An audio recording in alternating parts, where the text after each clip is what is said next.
వసంతవల్లరి వీణులతో వీక్షించండి. వసంతవల్లరికి స్వాగతం. ఈనాటి వసంతవల్లరిలో సుప్రసిద్ధ కథా రచయిత్రి స్వర్గీయ సోమరాజు సుశీల గారి కథా సంపుటి పెండ్లి పందిరి నుండి 11వ కథ పెళ్ళంటే తలంబ్రాలు వింటారు.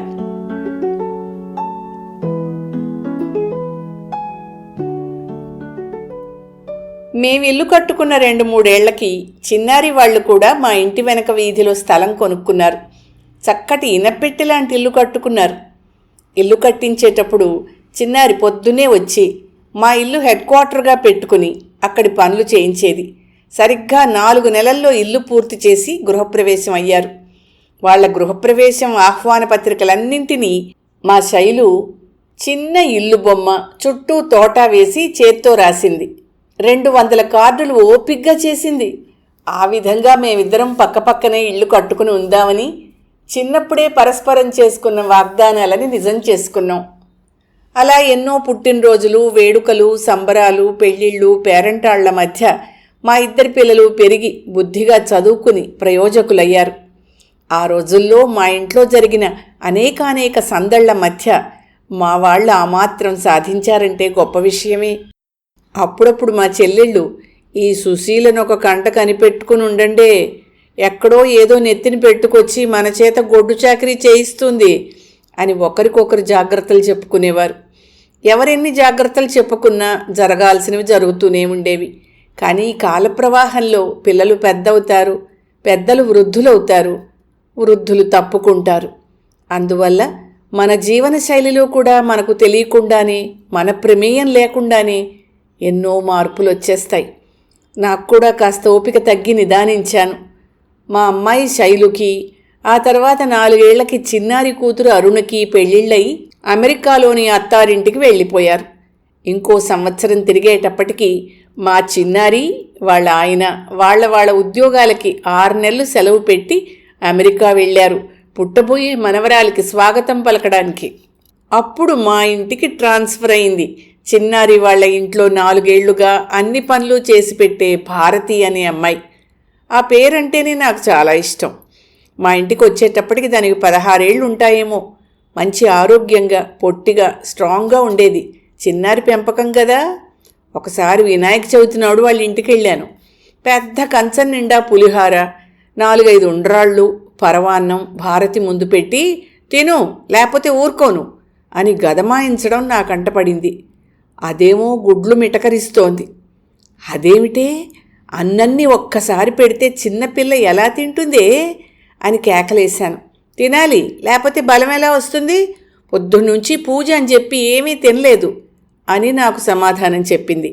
అలా ఉండేది దాని పాలన, పోషణ. భారతి అమ్మ వాళ్ళది మహబూబ్ నగర్ దగ్గర చిన్న పల్లెటూరు. వాళ్ళకి 4 ఎకరాల వ్యవసాయం.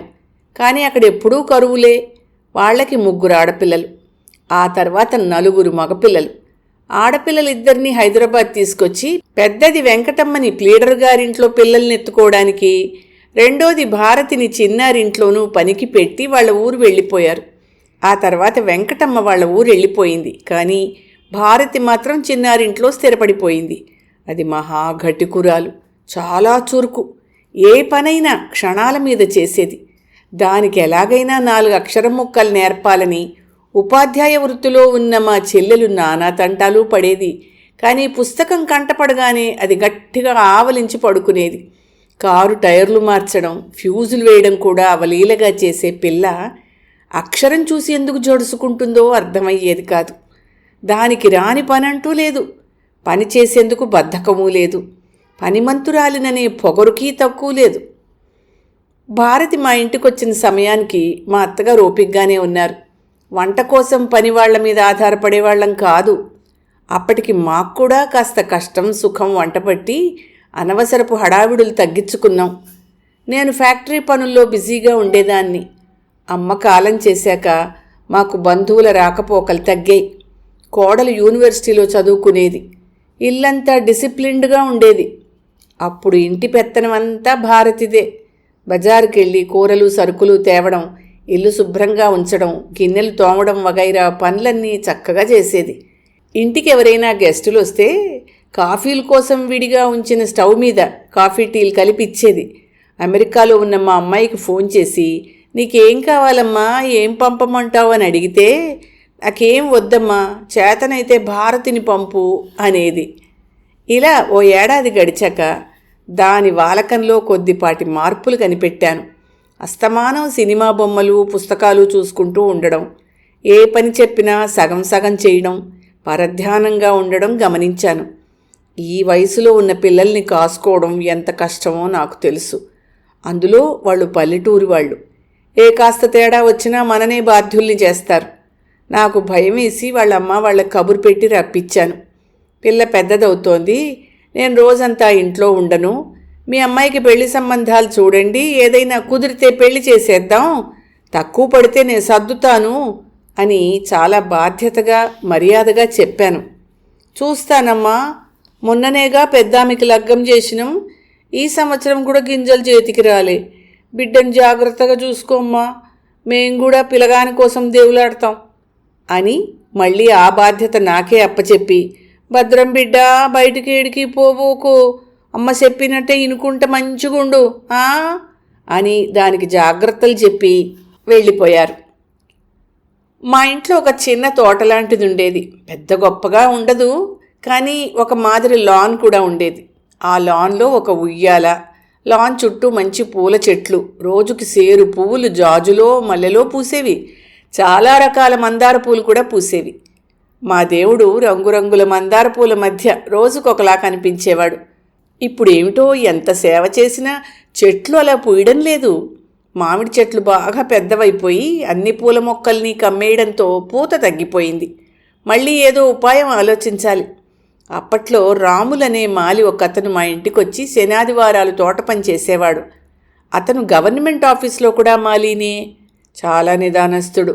అతని భార్య సనత్ నగర్లో ఏదో ఫ్యాక్టరీలో ప్యాకింగ్ సూపర్వైజర్గా పనిచేసేది. వాళ్లకి 4 కొడుకులు 3 కూతుళ్ళు సంతానం. అందులో 2 కొడుకులు పెళ్ళికున్నారు. అతను పనికొచ్చినప్పుడు భారత్ అతని కూడానే ఉండేది. రైతు బిడ్డ అవడం వల్ల దీనికి మొక్కల పనులు బాగానే వచ్చు. అతనికి 2 సార్లు టీ పెట్టిచ్చేది. భోజనం చేసే టైంలో ఏదో కూరో పచ్చడో వేసేది. పక్కనే కూర్చుని వాళ్ళ ఊరి కబుర్లన్నీ చెప్పేది. ఒకరోజు మాలి నాతో మాట్లాడుతూ, అమ్మా, ఈ పిల్లకి పెళ్లి చేస్తాడా వాళ్ళ నాయనా అని అడిగాడు. చేయాలి కదా, కానీ వాళ్ళకి పంట గింజలు రాక ఇబ్బందులు పడుతున్నారు. ఎందుకు అడుగుతున్నావు అన్నాను. ఏం లేదమ్మా, నా కొడుకు ఇంటికాడనే ఉంటున్నాడు, 10వ తరగతి దాకా చదివిండు, కానీ ఇక దోస్తులతో తిరిగి పరిశాన్ చేస్తుండు. పెండ్లై భార్యగిన వస్తే కుదురుకుంటాడేమోనని అనుకుంటున్నాం. ఆయనకిస్తే చేసుకుంటాం అన్నాడు. పిల్లవాడిని తీసుకురా, ఓసారి చూస్తాను అంటే ఓ రోజు తీసుకొచ్చాడు. చూడ్డానికి లక్షణంగా ఉన్నాడు. మంచి రంగు, ఒడ్డు పొడుగు బాగున్నాడు. నేనేదో 2 ప్రశ్నలు వేశాను. ఉద్యోగం వస్తే చేద్దామనుకుంటున్నానని, ప్రయత్నాలు చేస్తున్నానని చెప్పాడు. అతన్ని భారతికి కూడా చూపించాను. అమ్మ వాళ్ళని పిలిపించనా అని అడిగితే, నీ ఇష్టం అంది. సరే అని ఇక నేను నా ప్రయత్నాలు మొదలుపెట్టాను. ఉత్తరం రాస్తే వాళ్ళ అమ్మా నాన్న నెల్లాళ్ల తర్వాత వచ్చారు. ఇట్లా సంబంధం ఉందని వివరాలన్నీ చెప్పా. భారతి తండ్రికి రాములతో మంచి పరిచయమే ఉంది. అతను మా ఇంటికి వచ్చినప్పుడు చెట్టు కింద కూర్చుని ఇద్దరూ కష్టసుఖాలు మాట్లాడుకునేవారు. భారతి తల్లి తండ్రి రాములింటికి వెళ్ళి ఇల్లు వాకిలి చూశారు, పిల్లాడిని చూశారు, ఇంట్లో వాళ్ళందరినీ కలిశారు. సంతోషంగానే ఇంటికి వచ్చారు. నేను ఎప్పుడైనా సంబంధం చూపిస్తాను కానీ పరాయి వాళ్ల విషయాలు, కట్న కానుకలు మాట్లాడుకోవడాలు, నచ్చ చెప్పుకోవడం లాంటి వాటిల్లో జోక్యం చేసుకోను. పెళ్ళైనా, ఉద్యోగమైనా, వ్యాపారమైనా ఇరుపక్షాలకి లాభదాయకంగా ఉంటే గానీ కుదరవు. ఇంకా పిల్లవాడి చరిత్ర విషయంలో కూడా బాధ్యత తీసుకోను. అది ఎవరికి వారే జాగ్రత్తగా కనుక్కోవాలి. బయటకెడితే మన పిల్లలు ఎలా ఉంటారో మనకి తెలీదు. కాబట్టి బయట వాళ్ల గురించి ఎవరికైనా ఎలా చెప్పగలుగుతాము? ఆ విషయంలో జాగ్రత్త తీసుకోవలసింది పిల్లనిచ్చుకునేవాళ్లే. మీరన్నీ జాగ్రత్తగా విచారించుకోండి, ఆలోచించుకోండి. అప్పుడు చూద్దాం. ఏదైనా తేడా పాడాలొస్తే అమ్మ చేసిందని నన్ను అనద్దు అని చెప్పాను. పైగా తొందరపడకండి, ఇంకా కొన్నాళ్ళు చూద్దాం, మధ్య మధ్యలో ఆయన్ని కలుస్తూ ఉండండి, పిల్లవాడు ఉద్యోగంలో చేరేదాకా ఆగుదాం అని సలహా కూడా ఇచ్చాను. నెమ్మదిగా రోజులు గడిచాయి. అతనికి ఏదో కంపెనీలో చిన్న ఉద్యోగం వచ్చింది.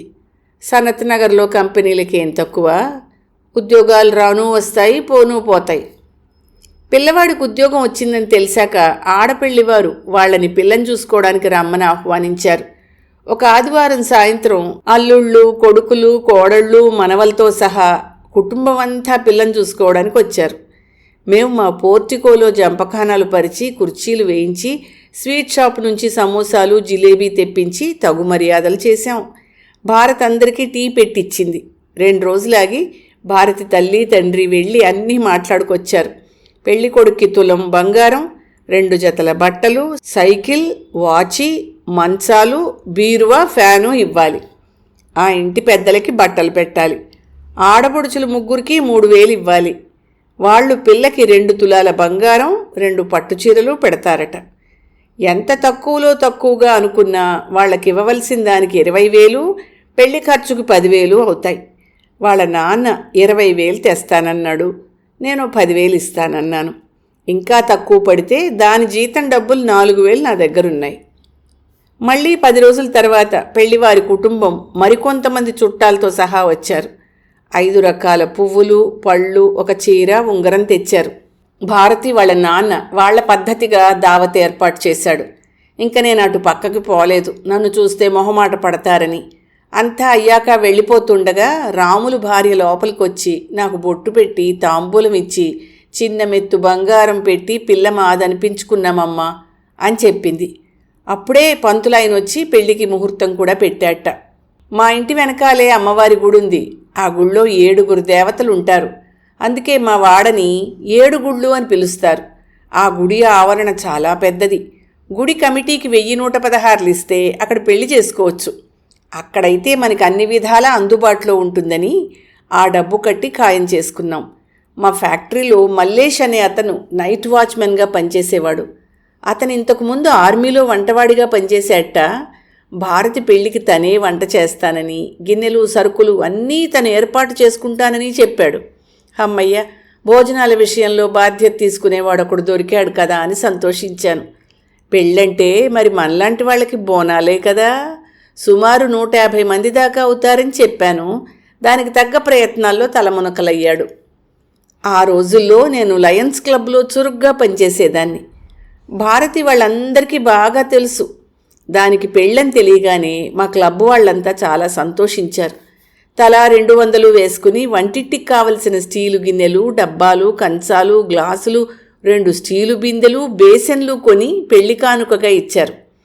మర్నాడు పెళ్ళనగా వాళ్ళ అమ్మా నాన్న, తమ్ముళ్ళు, మేనత్తలు, ఇతర బంధువులు ఓ 25 మంది దాకా వచ్చారు. నేను తెలంగాణలో చాలా కుటుంబాలను చూశాను. పెళ్ళంటే మనలాగా గందరగోళం పడరు. చాలా నిదానంగా, తాపీగా పనులు చేస్తారు. వంటలతో సహా అన్నీ మగవాళ్లే చూసుకుంటారు. ఆ విషయం ముఖ్యంగా నాకు నిజంగా ఆశ్చర్యం కలిగించే విషయం. ఊరు నుంచి వచ్చిన ఆడపెళ్లి వాళ్ళంతా వెళ్ళి గుడంతా శుభ్రం చేశారు. మంచి మండపం తయారు చేశారు. మా కొబ్బరి చెట్టు, మామిడి చెట్టు కూడా తమ వంతు సాయం చేశాయి. మర్నాడు ఉదయం మగపెళ్లివారు 60-70 మంది 9ంటికల్లా వచ్చారు. పంతులు గారిని వాళ్లే తీసుకొచ్చారు. చిన్న డోలు, సన్నాయి వాయిద్యము పెట్టి పెళ్లి కూతుర్ని మండపానికి ఊరేగింపుతో తీసుకెళ్లారు. ఇప్పుడు కొత్త సమస్య వచ్చింది. పెళ్లివారిని పిల్ల తల్లొచ్చి పలకరించాలి కదా. కానీ ఏ వేళటికి అది రాదే. వెంకటమ్మ కూడా 3 నెలల కూతుర్ని ఒళ్ళో వేసుకుని ఒక చెట్టు కింద కూర్చునుంది. నాకేమీ అర్థం కాలేదు. ఎందుకు అలా కూర్చున్నావని అడిగితే మాకేమీ సరిగా మర్యాదలు జరగలేదు అని ఖచ్చితంగా చెప్పింది. తర్వాత తెలిసింది వాళ్ళ ఇళ్లల్లో ఆడపెళ్లివారిదే పై చేయిట. పిల్ల తల్లికి చాలా లాంఛనాలు జరపాలట. ఏదో ఇది బాగానే ఉంది అని సంతోషించాను. వాళ్ళని అలా వదిలేసి పెళ్లి పనులన్నీ నేనే చూశాను. వాళ్ళ నాన్న మాత్రం నా వెనకాలే తిరుగుతూ అన్నీ చేయించాడు. మల్లేష్ వంట అద్భుతంగా చేశాడు. అప్పటి వరకు నేను నా జీవితంలో కనీసం 1000 పెళ్లి భోజనాలు చేసుంటాను. కానీ ఆ రోజున నేను చేసినంత కమ్మటి భోజనం ఎప్పుడూ ఎక్కడా దొరకలేదు. అసలు కిటుకు ఏమిటంటే మెన్యూ సింపుల్గా ఉండాలి. అక్కడ మన మెదడుకి పరీక్ష పెట్టి ఓడిపోయేలా ఉండకూడదు. వంట వేడిగా ఉండాలి. మనం పడి మర్యాదలు చేయాల్సిన అతిథులు ఉండకూడదు. అంతా మనవాళ్లే, మనలాంటి వాళ్లే ఉండాలి. అప్పుడే మనం భోజనాన్ని వైనంగా ఆస్వాదించగలుగుతాం. వంట ఘుమఘుమలాడిపోయింది. పులావ్, బగారా బైంగన్, పాలకూర పప్పు, అన్నం, టొమాటో పచ్చడి, చారు, వాటిపైన కారం బూంది, చివరికి చిన్న లడ్డు. ఇంకేం కావాలి? మా ఫ్రెండ్స్ అంతా కూర్చుని హ్యాపీగా తాపీగా తిన్నాం. పెళ్లి హడావిడంతా అయ్యేటప్పటికి 4 అయింది. అప్పగింతలయ్యాక వాళ్ళు వీళ్ళు ఒడిబియ్యం పోసుకున్నారు. పనిలో పనిగా నన్ను కూర్చోపెట్టి నాకు కూడా బోలెడు బియ్యం పోశారు. వాళ్ళకి ఇంకో ఆచారం ఉంది. పెళ్ళయి అత్తవారింటికి వెళ్ళిపోయే పెళ్లి కూతురు తల్లిగారింట్లో కళ్ళు కుండ పెట్టి నిండా కళ్ళు పోస్తుందట.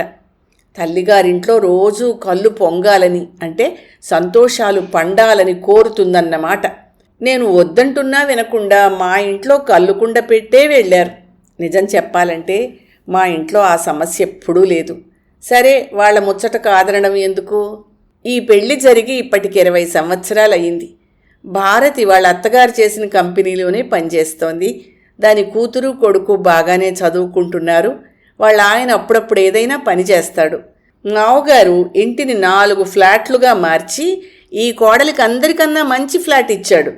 అది అప్పుడప్పుడు వచ్చి అక్కని చూసి వెడుతూ ఉంటుంది. ఏదో కాలం అలా అలా గడిచిపోతోంది.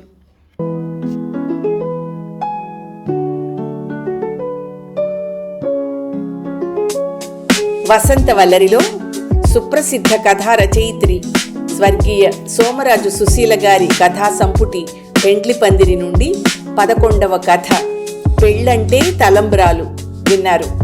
రేపటి వసంతవల్లరిలో పెండ్లి పందిరి కథా సంపుటి నుండి 12వ కథ వివాహ భోజనంబు వింటారు. వసంతవల్లరిలో ఇవాల్టి కార్యక్రమం మీకు నచ్చిందని ఆశిస్తున్నాను.